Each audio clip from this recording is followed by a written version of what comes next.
Hi, I'm Alex Shee and I'm the Olympic Triathlon champion, and this is my 2024 Paris Olympic story.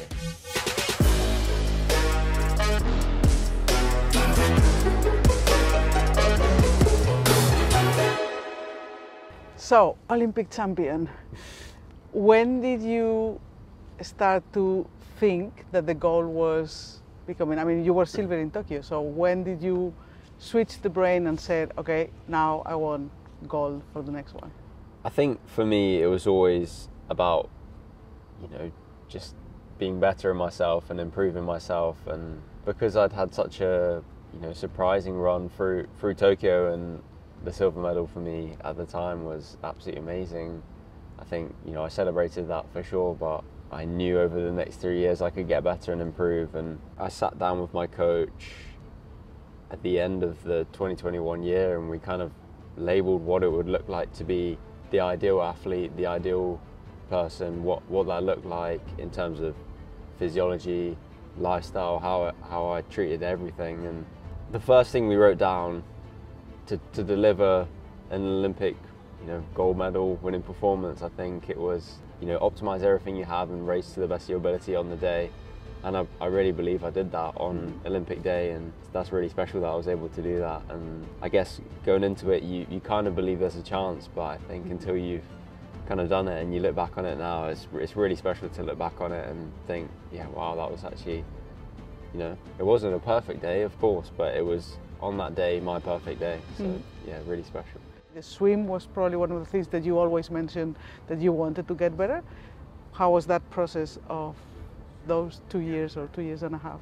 Yeah, long, painful process. I'm just so incredibly lucky to have, people who are patient around me, who were willing to invest. I train with an amazing group in Loughborough as well, who are, full of young guys who are hungry, who, are willing to take your place, but also work with you and work hard. And that's what you want to train with. You want to train with guys who keep you humble, who probably humble me every day in the pool. So I think I'm always chasing, and that's kind of where I want to be in training, so I can go to the race course and feel competitive and feel in a good spot. And I was lucky enough to be coached by some of the British swimming biomechanists and stuff, helped me reconstruct my stroke completely for the demands of the Paris course. We knew it was going to be a really strong downstream swim, and that meant that I need to have a more hydrodynamic stroke. And yeah, I guess that was a long 2-year process, but and to be honest, for most of those 2 years I was a much worse swimmer than I was before, but it taught me to swim well, and now that lifts my ceiling of where my swimming can go. And even in way high, you can see that there's hopefully a bit of potential there, and a bit of light at the end of the tunnel for my swimming. But we've also been working with Phil Clayton as well, who's an open water specialist, so it was the kind of perfect combination of the two, having an amazing pool, biomechanist who's used to people who swim, miles quicker than I do. So for her to come back to my level, I think she found there was a lot that could be changed, and that's quite an exciting place to be. Gave me that, I guess, that project and something to work towards every day, to think about, every length of the pool that I was doing, hours on that black line. But yeah, I think also combining that with training with Phil out in Australia and having those, long-term camps at the start of the year, kind of setting up, first of all having the stroke which I've developed in the pool over the winter and then through the summer, but then applying it to open water kind of seemed to be a bit of a magic formula for me to be able to come off that and be like, yeah, I feel like I'm able to deliver some good swims at races. Come to Paris, you've been preparing for that day. How did you find out that the race was moved to 1 day later? Well, I think like most people, I went to bed, hoping that the race was going to be on, mentally preparing, just so I was ready to go. And I remember waking up at, I think, 3 or 4 a.m. and seeing that the race had been postponed, and probably the best way for us to find out, because it gave us every possible chance to be able to race that day, but unfortunately it wasn't able to happen. And luckily we were able to do it 24 hours later. It worked quite well that we were able to race the same day as the girls. It definitely added a different dynamic, because we raced a little bit later and it was hot, but at least we didn't have to wake up at 4 a.m. again. So it was quite good for us that the girls were racing at the time, because we could just kind of nip in around the back and yeah, just kind of get into the race venue that way. But I remember watching the girls swim on the TV just before I'd left, and you know, seeing the crowds and everything, you start to realise the scale of everything. But also I started to realise the real magnitude of the current, and seeing Flora kind of swimming off the front. At one point she didn't look like she was moving at all, and she was a little bit off the front. I was like, oh my gosh, this is going to be a serious race, and probably, you know, it excited me as much as anything. Moving on to the, you know, my swim warm up, it was funny because there was a big screen off to the side and I'm trying to focus on doing my own thing, doing my own swim warm up, but then there's a sprint finish between 4 girls for 3 medals going into the last lap, and I was trying to focus on what I was doing, but also kind of keeping half an eye on what was going on. So at the same time, I still felt like I was able to, you know, probably get a feel for the atmosphere and what it was going to be like a little bit before the event started, which I think was a good thing, and you know, allowed those nerves to maybe settle a little bit, and yeah, for me to kind of focus on what I was doing, you know, appreciate what the girls were doing, and yeah, just try and race to the best of my ability in those mad scenarios. I mean, you had your family over there. Did you had a chance to see them before the race, or was that left for afterwards? And that was definitely left for afterwards. I think for me, the preparation was all kind of, you know, super locked in, trying to stay around, you know, the internal bubble that we'd set up, you know, from our prep camp through to the race day itself. And then after that, I was able to enjoy, you know, seeing my family, seeing Liv. It was cool to see them straight away after and just share a little moment, so that was special.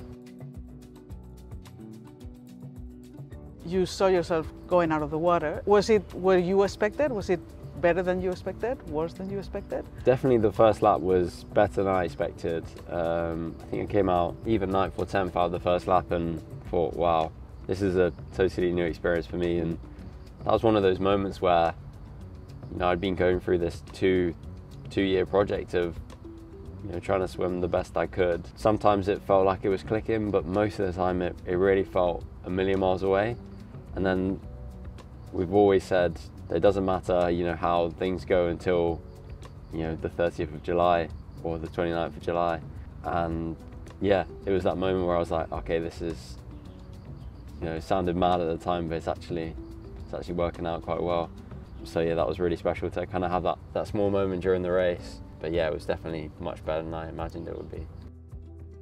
Obviously you saw yourself in a good position on the bike, so the bike was pretty much as expected, I guess, no? Yeah, definitely. I think it was a new scenario because I was at the front, and I guess there was a few people who were big protagonists in the race who weren't at the front, so I definitely was, yeah, conscious of that and kind of what was going on. It just seemed like nobody was kind of as keen to work. I think a lot of people knew it was hot and didn't want to work as hard, I guess, into the race, which I respected. But yeah, it was a cool scenario to be in. But yeah, a fairly novel one in that I'm so often in, you know, swim packs with Hayden, and for once we weren't actually in the same swim pack. So I think that was kind of the unique scenario of it. But then, I mean, he catch the leading group as well, and then you all made it to T2. He went full gas from first few meters. Well, to be fair, on the first lap I tried to take it to him a little bit, and well, take it to everyone, just try and kind of focus on what I thought I could do well, and that was kind of put a bit of pressure on the race at the start if I had a good transition. But I quite quickly found out that maybe my legs weren't what I was hoping for on that day.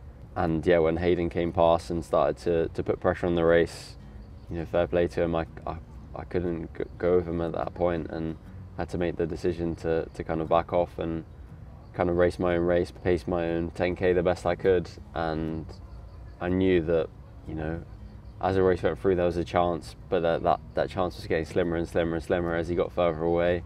But yeah, as we kind of got into the last few laps, I think the gap started to hold, and then it came down by 1 or 2 seconds, and I thought, oh, maybe there's a small chance here. And my coach Adam and also a few others were saying, you know, just give it one more try and give it one more chance. And I think I'd, invested so much into that one race and that one moment that I just wanted to give it everything I had, and I picked a point just as we were coming down the Pont Invalid on the far straight and just went for it, and yeah, pretty amazing moment.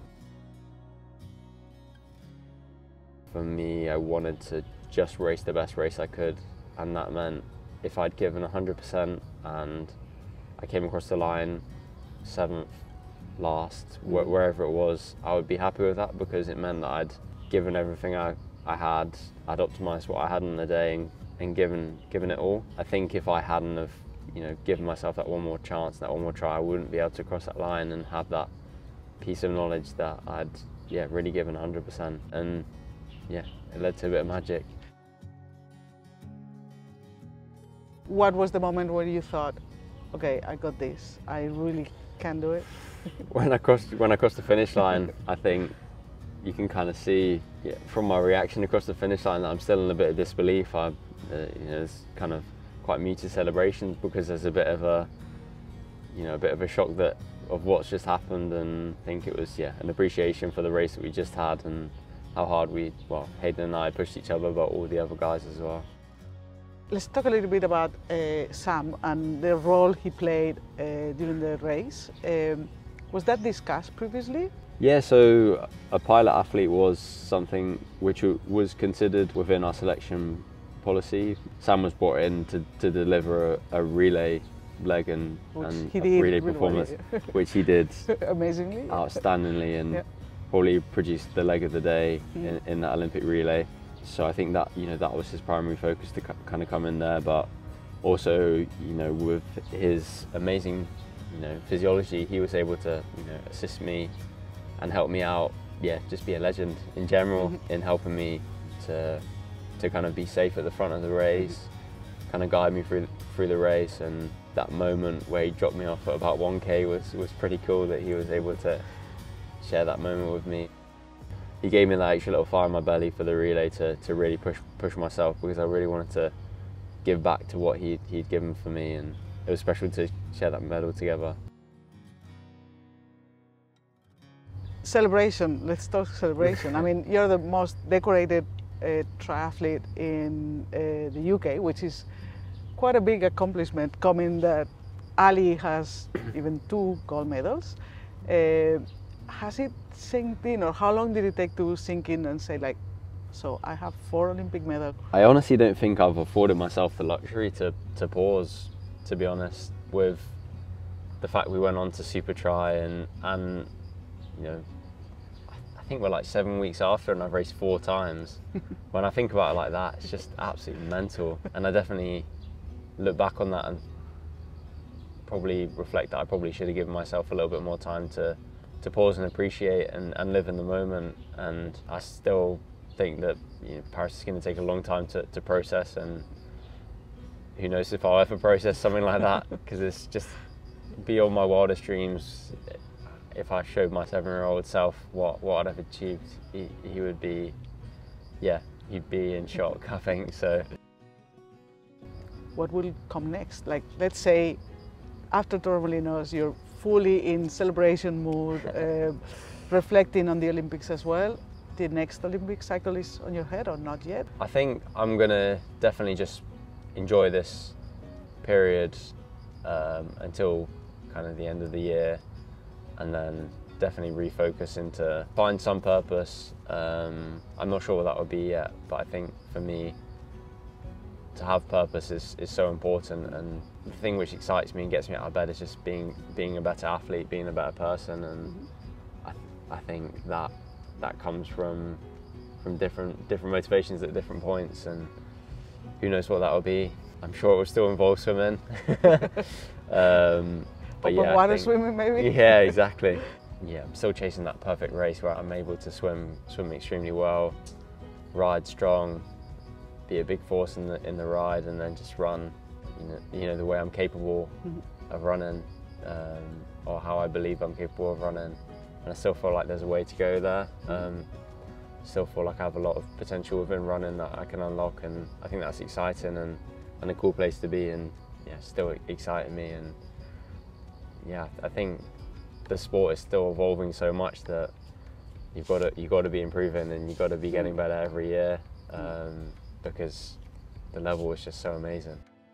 Olympic memorabilia and things. Have you kept anything? I know that's bad. I haven't traded anything yet. I'd love to at some point trade race suits, and I think that'd be quite a cool memory to have with, you know, a few of my close friends and athletes. But yeah, no pins. We were unfortunately staying in the village, so didn't quite have that opportunity. But I have every single piece of Olympic kit so far that at home.